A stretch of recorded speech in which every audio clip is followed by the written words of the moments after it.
the question, it's not consistent up in Digduk grammatically, because the Sefer Torah is in the feminine gender, it's Lashon Nekeva.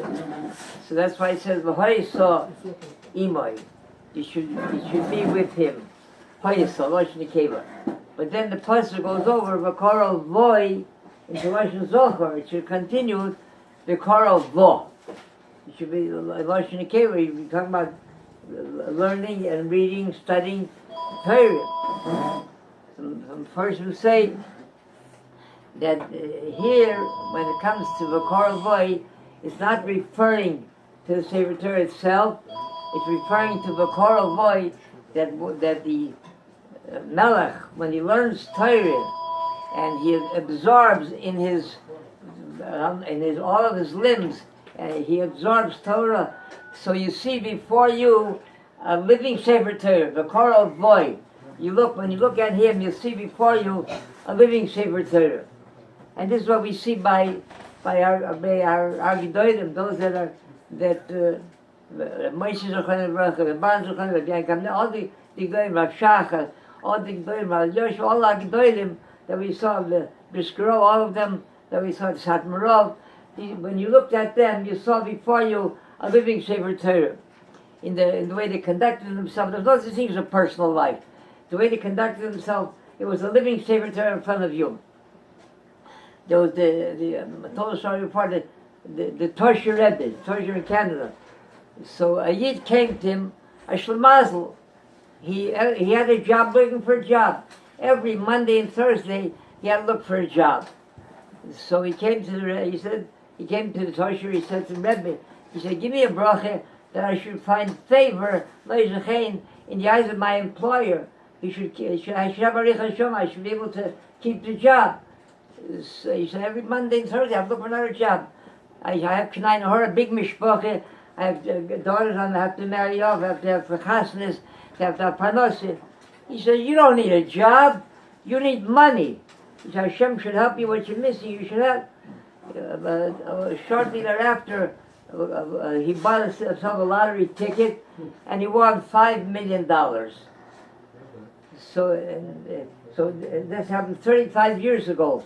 Somebody met him about 6 months ago. He's still living and he has left over what from the $5 million.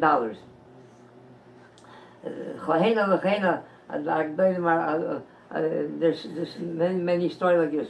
On the other hand, unfortunately, those that pose themselves as spiritual leaders. So there was in a community out somewhere in the south. So he wrote to someone who published a bulletin for the trade, a bulletin for rabbis, how they should conduct themselves. So he writes to me, he said, he got a call 9:30, 10 o'clock at night, and somebody, a teenager, he said, Rabbi, he said, can I please come over to see you? He said, certainly, but it's 10 o'clock at night, be reasonable. You call my secretary. You call her in the morning. You should give an appointment. He said, no, he was hysterical. I must see you tonight, Rabbi, please, I beg you. All right. He bicycled over. He was breathless. He couldn't catch his breath. And he said, what's the problem, young man? So he said, my father got all the results from this test. And he shows he has a terminal illness. He has only 6 months to live. So he writes to the editor from this bulletin. He said, what did he want from me? What can I do? What can I do? Where's the hug? Where's the telling him, to come and tell him, doctors are not the Rabbi Shalom. What do you mean what the doctor said? I know your father's Hebrew name. I know your grandmother's Hebrew name. We've been mispelled. So that's not the Korah way. That's definitely not the Korah way. There's a gentleman, a very good-hearted fellow. He's very helpful when he sent out invitations for different affairs, for our market, for our dinners. So he helps us with the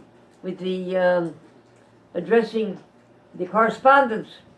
So I said, Steve, because we have perhaps we're Orthodox, so we have men and women sit separately. So it's attached to us that stigma that we're anti-feminist.